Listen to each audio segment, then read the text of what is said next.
இல்ல நம்ம ஹீரோயின் வந்து ஹீரோ கிட்ட அன்னைக்கு வந்து ரொம்ப சைலண்ட்டா எதுவுமே பேசாம போயிட்டேன். பிகாஸ் நான் அன்னைக்கு ஃபுல்லா அந்த நியூஸ பார்த்துட்டு ஷாக்காவே இருந்தேன். அந்த சூப்பர் மார்க்கெட்லயும் அப்படிதான். ஃபர்ஸ்ட்டு நான் அத நம்பல. அப்புறம் எனக்கு அது உண்மைன்னு தெரிஞ்சதுக்கப்புறம் என்ன பண்றதுன்னே தெரியல. சுத்தமா என்னால இது பண்ண முடியல அப்படின்னு சொல்லிட்டு அழுக ஆரம்பிச்சுர்றா. அப்போ நம்ம ஹீரோ வந்து அவள பார்த்து அழுதுட்டு இருக்கான். அப்போ ஹீரோயின், "பட் நீ எப்பவுமே என்கிட்ட பொய் சொல்ல மாட்டேன்னு எனக்கு தெரியும்.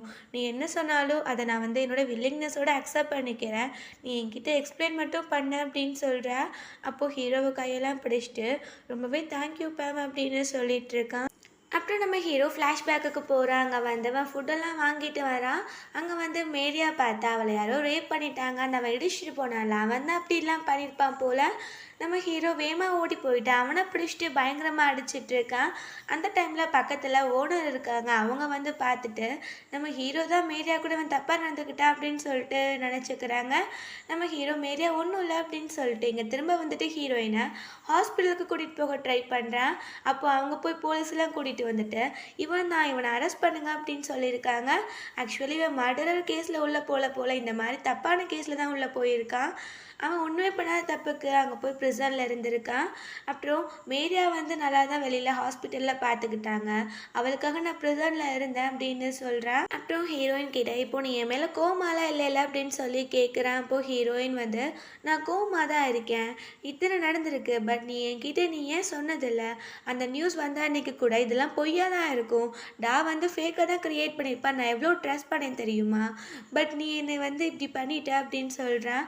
அவ அழுக ஆரம்பிச்சிடுறா. அப்போ ஹீரோ போயிட்டு, "நான் இனிமேல் இப்படிலாம் பண்ண மாட்டேன்" அப்படின்னு சொல்லும்போது அவ ரொம்பவே அழுதுட்டே, "இனிமேல் இப்படிலாம் பண்ணாத. என்னனாலும் நீ என்கிட்ட ஷேர் பண்ணு. எந்த ப்ராப்ளம்னாலும் விட்டுட்டுலாம் போக மாட்டேன். நான் எப்போவுமே உன் கூட தான் இருப்பேன். பட் இந்த மாதிரி மட்டும் என்ன ஃபீல் பண்ண வைக்காத. எனக்கு ரொம்பவே கஷ்டமா இருக்கு. ஒரு ஒரு விஷயத்தையும் நான் உன்கிட்ட சொல்றேன். பட் நீ எவ்வளோ விஷயம் நடந்தாலும் என்கிட்ட சொல்ல மாட்டேங்கிற" அப்படின்னு சொல்லிட்டு அழுக ஆரம்பிச்சிடுறா. அப்போ ஹீரோவுமே ரொம்ப அழுதுட்டு, "இனிமேல் நான் இப்படிலாம் பண்ணவே மாட்டேன் பேம்" அப்படின்னு சொல்றான். ஹீரோயின் வந்து நம்ம ஹீரோவை ஹக் பண்ணிக்கிறா. அப்புறம் அங்கே நம்ம ஜெசிகாவை காட்டுறாங்க. அவள் வந்து சீன் போட்டு வீடியோலாம் இது பண்ணிட்டு இருக்கா லைவ்ல. ஐயோ, அவன் வந்து ஒரு மர்டரரா, இத்தனை நாள் கூட நான் அவன் கூட சேர்ந்து வேற நான் நடிச்சிருக்கேன், எந்த நேரமும் அவன் என்னை கொல்லக்கூட சான்ஸ் இருக்கு அப்படி இப்படின்னு சொல்லிட்டு இருக்கா. அப்போது அங்கே முன்னாடி இன்னொருத்தன் உட்காந்துருக்கான்.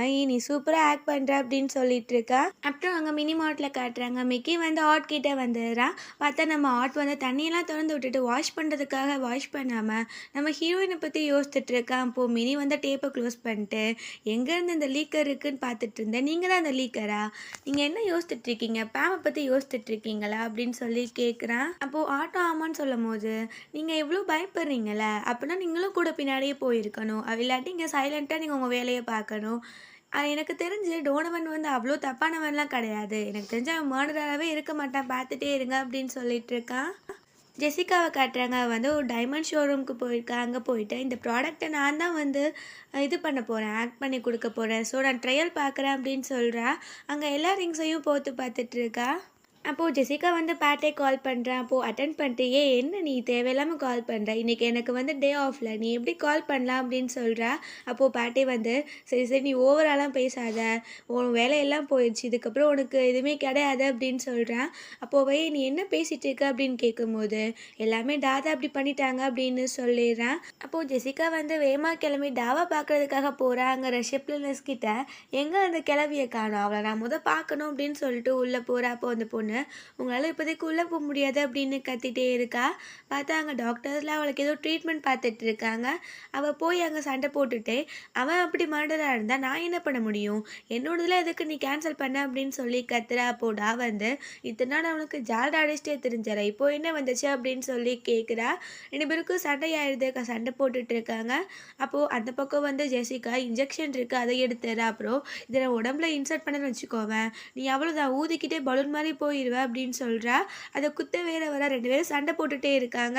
அப்போடா வந்து அவ மேலேயே அதை குத்த வச்சிடுறா. ஜெசிகாவோட செஸ்ட்டில் வந்து அதை குத்திடுது. அவள் கத்திட்டே இருக்கா. அப்புறம் இங்க காட்டுறாங்க ஆஃபீஸ்ல. அங்க வந்து பிரஸ் எல்லாருமே இருக்காங்க. நம்ம ஹீரோ இன்டர்வியூ குடுக்க போறான் போல எல்லா உண்மையும். அப்போ ஹீரோ எனக்கு ரொம்ப நர்வஸா இருக்கு. ரொம்ப பயமாவே இருக்கு அப்படின்னு சொல்றான். அப்போ ஹீரோயின் நீ எதுக்கும் பயப்படாத. நீ வந்து எதுவுமே தப்பு பண்ணலன்னு நீ இந்த உலகத்துக்கு நிரூபிக்கணும். பிகாஸ் எல்லாருமே உன்ன தப்பா நினைச்சிட்டு இருக்காங்க.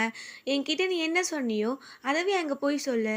கண்டிப்பா உனக்கு எல்லாருமே சேர்ந்து செகண்ட் சான்ஸ் குடுப்பாங்க அப்படின்னு சொல்லி தைரியம் சொல்லி அனுப்புறாங்க. நம்ம ஹீரோவுமே போயிர்றான். அங்க போயிட்டு அவன் வந்து சரி ஓகே.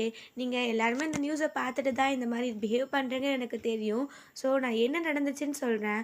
ஆக்சுவலி அந்த ப்ரிசனில் இருந்த ஃபோட்டோ உண்மை தான். நான் அமெரிக்காவில் ப்ரிசனில் இருந்தேன் அப்படின்னு சொல்லிட்டு அவன் எல்லாத்தையும் சொல்லிட்டு இருக்கான். நானும் மேரியாவும் வந்து ரொம்பவே க்ளோஸாக வந்து என்னோட சிஸ்டர் நாங்கள் வந்து ரொம்பவே கஷ்டப்பட்டுட்டு இருந்தோம். எங்கள் சிஸ்டருக்காக நான் ட்ராஷ் எல்லாம் வந்து பொறுக்கிட்டு போய் அதெல்லாம் விற்று காசு வாங்குவேன். அப்புறம் ரெஸ்டாரண்ட்டில் லெஃப்ட் ஓனதாலாம் நாங்கள் வந்து வாங்கி சாப்பிடுவோம். அப்புறம் ஒரு நாள் வந்து எங்கள் சிஸ்டரை வந்து ஒருத்தவன் ரேப் பண்ணிட்டான். நான் வந்து அவனை அடிச்சிட்டேன். அப்புறம் ஹாஸ்பிட்டல் கூட்டிகிட்டு போகும்போது நான் தான் என்னோடய சிஸ்டரை வந்து ரேப் பண்ணிட்டேன்னு சொல்லி அதுக்காக தான் நான் ப்ரிசனில் இருந்தேன் அப்படின்னு சொல்கிறேன். அங்கே எல்லாருமே ரொம்ப ஃபீல் ஆகிடுறாங்க இதெல்லாம் கேட்டுட்டு. அதுக்கப்புறம் நான் வந்து மேரியா என்னை பார்க்க பார்க்க வருவா. நான் அப்போ சொல்லிட்டேன் நீ உன் டைமை வேஸ்ட் பண்ணாத என்னை பார்த்து. நீ உன் லைஃப்பில் வந்து கொஞ்சம் மூவ் ஆன் ஆக பாரு அப்படின்னு சொல்லிட்டு அதுக்கப்புறம் ஒரு நாள் வந்து அவனுக்கு கொரியர் மாதிரி வந்திருக்கு போல். அதில் வந்து அந்த ரிங். அப்புறம் நான் வந்து அவனை ரொம்பவே லவ் பண்ணுறேன் என்னோட லிட்டில் பிரதர் அப்படின்னு சொல்லிட்டு அவளுக்காக ஒரு ட்ரெஸ்ஸுமே வச்சுட்டு போயிருக்கா. ஒரு குட் பாய் கூட நேரில் சொல்லலை போல் நம்ம ஹீரோ. அன்னையிலேருந்து தேடிட்டு இருக்கான். அதுக்கப்புறம் யாரோ சொல்லியிருக்காங்க இந்த மாதிரி மேரியா தாயில் இருக்கா அப்படின்னு சொல்லிட்டு உடனே நம்ம ஹீரோ இங்கே கிளம்பி வந்திருக்கான். இந்த ஸ்டோரி எல்லாம் சொல்லிட்டு மேரியா நீ வந்து இப்போது இந்த நியூஸ் அப்படிலாம் பார்த்துட்டு இருந்தேன்னா நீ வந்து கண்டிப்பாக என்னை மீட் பண்ணு. உனக்காக நான் எப்போவுமே வெயிட் பண்ணிட்டு தான் இருக்கேன். உன்னோட லிட்டில் பிரதர் டோனவன் அப்படின்னு சொல்லி ஃபீல் ஆகிறான். அங்கே எல்லாருமே ஒரு ஃபீலோடு கேட்டுட்ருக்காங்க. நம்ம ஹீரோயினுமே அழுக ஆரம்பிச்சிடுறா. அப்போது அந்த மீட்டில் இருக்க ஒரு பொண்ணு எந்திரிச்சிட்டு நான் உங்ககிட்ட ரொம்பவே சாரி கேட்குறேன். ஏன்னா அந்த மாதிரி ஹெட்லைன்ஸ் எழுதுனது நான் தான் அப்படின்னு சொல்கிறா. அப்போது ஹீரோ சரி ஓகே இதெல்லாம் ஒன்றும் பெருசு கிடையாது. ஹியூமன்னா எல்லாமே மிஸ்டேக் பண்ண தான் செய்வாங்க. நான் எதுவும் தப்பாலாம் எடுத்துக்கல அப்படின்னு சொல்லிடுறேன். அப்புறம் அங்கே ப்ரெஸ் மீட்மே முடிஞ்சிருது. நம்ம ஹீரோ வெளியில் வந்துட்டு இப்போது நான் என் மனசில் இருக்கிறது எல்லாத்தையுமே உடைச்சிட்டேன். அது வந்து நான் உனக்கு தான் தேங்க் பண்ணணும் அப்படின்னு சொல்கிறேன். அப்போது ஹீரோயின் வந்து நான் எப்போவுமே உன்னை லீவ் பண்ணிட்டுலாம் போயிட மாட்டேன். எப்போவுமே நான் உன் கூட தான் இருப்பேன் அப்படின்னு பேசிகிட்டு இருக்கா. இங்கே ஜெசிகா காட்டுறாங்க. அவள் உட்காந்து அந்த நியூஸ் எல்லாம் பார்த்துட்டு ஐயோ டோனவனை பார்க்கவே பாவமாக இருக்கே அப்படின்னு சொல்கிறா. அவளுக்கு அந்த இன்ஜெக்ஷன் குத்துச்சுல. ஸோ அந்த இடத்துல அந்த பிளட்டாக வர ஆரம்பிச்சிருது. அவள் ஐயோ எனக்கு என்ன ஆச்சு அப்படின்னு சொல்லி கத்திட்டு இருக்கா. அப்புறம் இங்கே வந்து இவனை நான் என்ன தான் பண்ணாலும் திரும்பவுமே அதுலேருந்து வெளியே வந்துடுறான். நெக்ஸ்ட்டு நான் வேறாச்சும் பிளான் பண்ணணும் அப்படின்னு சொல்லிட்டு இருக்கா. அப்புறம் இங்கே நம்ம ஹீரோவையும் ஹீரோயினையும் காட்டுறாங்க. அப்போது ஹீரோ வந்து இப்போ தான் இந்த ஃப்ரெஷ் ஏரை வந்து நான் ப்ரீத் பண்ண முடியுது. இப்போ தான் ரொம்ப கம்ஃபர்டபுளாக இருக்கேன் அப்படின்னு சொல்கிறான். அப்போது ஹீரோயின் வந்து நீ உன் மனசில் எந்த கில்ட்டும் வச்சுக்கல. ஸோ அதான் அப்படி இருக்குது அப்படின்னு சொல்கிறா. அப்போது ஹீரோ வந்து நான் நினச்சேன் என் மனசில் இருக்க ஊண்டை வந்து நான் ஓப்பன் பண்ணி எல்லாத்தையும் எக்ஸ்பிளைன் பண்ணால் அது வந்து நெக்காவும் ப்ளீட் ஆகிட்டே இருக்கும்னு நினச்சேன். பட் அது வந்து ப்ளீட் ஆகலை. அது வந்து சரியாகிருச்சு. அது எல்லாமே ஒன்றால் மட்டும்தான் அப்படின்னு சொல்கிறேன். அப்போது ஹீரோயின் சிரிச்சிட்டே இருக்கா. அதுக்கப்புறம் நான் இருக்க வரைக்கும் உனக்கு எந்த இதுவுமே ஆகாது அப்படின்னு சொல்கிறேன். அப்போது நம்ம ஹீரோயின் மனசில் இப்போ எந்த ஒரு பாரமுமே இருக்காது. பிகாஸ் நீ ஓப்பன் பண்ணி எல்லாருக்கிட்டேயுமே சொல்லிட்ட. ஸோ உன்னை யாரும் இனிமேல் தப்பாகவும் நினைக்க மாட்டாங்க. நீ வந்து ஃப்ரீ மைண்டடாக இருப்ப. ஸோ நீ வந்து எதுக்கும் ஃபீல் பண்ணாத அப்படின்னு சொல்கிறா. அப்போது ஹீரோ வந்து நான் ஒன்று சொல்லவா, எனக்கு கிடைச்சதுலையே மித்த யாருக்குமே கிடைக்காத மாதிரி மேனேஜர் நீ மட்டும்தான் அப்படின்னு சொல்கிறேன். அப்போது ஹீரோயினுமே சிரிச்சிட்டே இருக்கா. அதுக்கப்புறம் மனசுக்குள்ளே நீ என்னோடய லைஃப்பில் லைட்டாக எப்போ வந்தேன்னா நான் பிரேக் ஆனதே எனக்கு வந்து நீ வந்து ஒரு லைட் மாதிரி தோணுன. அது எங்கள் தாத்தா கூடவும் சரியாதப்போ அப்போவே எனக்கு ஒன்று பிடிக்க ஆரம்பிச்சிருச்சு அப்படின்னு சொல்கிறா. அதுக்கப்புறம் ஹீரோ கிட்ட ஹைஃபைக்காக கை காட்ட நம்ம ஹீரோவுமே ஹைஃபை அடிக்கிறான். அப்புறம் 2 பேரும் திங்ஸ் எல்லாம் எடுக்கிறதுக்காக கீழே வராங்க. அப்போது அங்கே பாட்டே இருக்கான் போல். அவன் கிளம்பிட்டு இருக்கான். இங்கே நம்ம ஹீரோவை பார்த்தோன்னே பாட்டே வந்து நீங்கள் இன்னும் கிளம்பலையா அப்படின்னு சொல்கிறேன். அப்போது ஹீரோ நாங்கள் எங்கள் திங்ஸை மட்டும் எடுத்துக்கிறோம் அப்படின்னு சொல்லும் போது ப்ரெஸ் கான்ஃபரன்ஸ் சூப்பராக இருந்துச்சு. நான் தான் அங்கே இல்லாமல் போயிடுச்சு சாரி அப்படின்னு சொல்கிறேன். அப்போது நம்ம ஹீரோ இல்லை இப்போ என் மனசுலேருந்து எல்லா பாரமுமே போயிடுச்சு. நான் வந்து ஃப்ரீயாக இருக்கேன் அப்படின்னு சொல்கிறேன். அப்போ பாட்டே வந்து உன் மேலே எந்த தப்பும் இல்லைன்னு நிரூபிச்சாச்சு. அது வரைக்கும் சந்தோஷம் அப்படின்னு சொல்லிட்டுருக்கேன். அப்புறம் நம்ம ஹீரோ கிட்ட அப்புறம் வந்து பாவம் உங்ககிட்ட ஒன்று கொடுக்க சொன்னாங்க அப்படின்னு சொல்லிட்டு ஒரு லெட்டர் மாதிரி கொடுக்குறேன். அப்போது ஹீரோ அது என்னன்னு கேட்கும்போது, அதான் உன் சிஸ்டர் மேரியாவோட அட்ரஸ், நீ வந்து ஒரு தடவை பாக்கிட்ட சொல்லியாம்ல. ஸோ அவங்க வந்து எல்லா ஏஜென்சிலும் தேடி பார்த்தாங்க. பட் அவங்க எங்கே இருக்காங்கன்னே கண்டுபிடிக்க முடியல. நீ சொன்னேல்ல பேங்க்லேருந்து மணிலாம் வரும்னு சொல்லிட்டு, ஸோ என் ஓல்டு கனெக்ஷன்லாம் வச்சு அவங்க அட்ரஸை கண்டுபிடிச்சிருக்கேன் அப்படின்னு சொல்கிறேன். அப்போ நம்ம ஹீரோ மேலே இங்கே தான் இருக்காளா அப்படின்னு கேட்கும்போது, எனக்கு தெரியலை போய் செக் பண்ணு அப்படின்னு சொல்லிட்டு டோரெல்லாம் நல்லா க்ளோஸ் பண்ணிட்டு போங்க அப்படின்னு சொல்லிட்டு பேட்டை அங்கேருந்து போயிடுறான். அந்த அட்ரஸ் கிடச்சிச்சில்ல. ஸோ 2 பேருமே செம்ம ஹாப்பியில் இருக்காங்க. அப்புறம் அவங்க சொன்ன அட்ரஸுக்குமே போகிறாங்க. நம்ம ஹீரோயினும் காரை விட்டு இறங்கி நிற்கிறாங்க. ஹீரோயின் வா போய் நம்ம கேட்கலாம் அப்படின்னு சொல்லிட்டு போகும்போது ஹீரோ கையெல்லாம் பிடிச்சிக்கிறான். போக விட மாட்டேங்கிறான். அப்போது ஹீரோயின் நீ ரொம்ப நர்வஸாக இருக்கியா அப்படின்னு சொல்லி கேட்கும்போது அவன் ரொம்ப பதட்டத்தில், மேரியா வந்து இப்போ என்னை எப்படி மதிப்பான்னு தெரியலை, அவங்க என்கிட்ட பேசுவாளான்னு தெரியல அப்படி இப்படின்னு சொல்கிறான். அப்போது ஹீரோயின் அதெல்லாம் பேசுவாங்க வா அப்படின்னு சொல்லிட்டு தைரியம் சொல்லி கூட்டிகிட்டு போகிறா. அங்கே போய் காலிங் பெல் அடிக்கிறாங்க.